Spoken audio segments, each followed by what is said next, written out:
If you want to change the control center on the Galaxy Tab A9 or the A9 Plus 5G, so in this video I will show you how you can do that.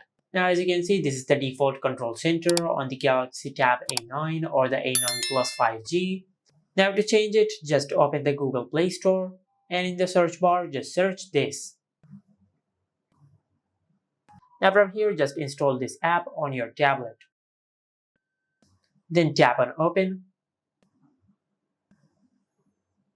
Now from here you can specify the swipe area for the notification panel or the control center. Now for example, I will set it on this position. Now to set this control center as the default control center, just tap on the power icon.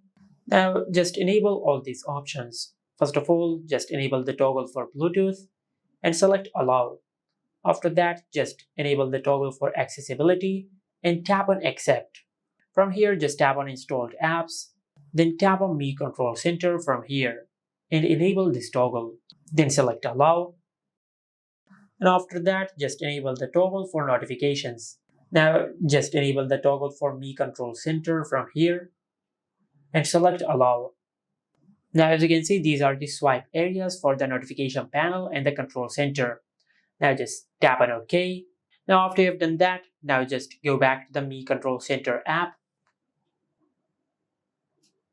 And from here, if you want to customize the control center even more, like if you want to change the colors, you can do it from here. But for now, if you swipe down from the top of the screen, you can see that we have successfully changed the control center on our tablet. Select allow and enable this toggle. After you do that, now just open the control center one more time. As you can see, this is how you can change the control center on the Galaxy Tab A9 or the A9 Plus 5G. Make sure to like, comment and subscribe. Thank you for watching.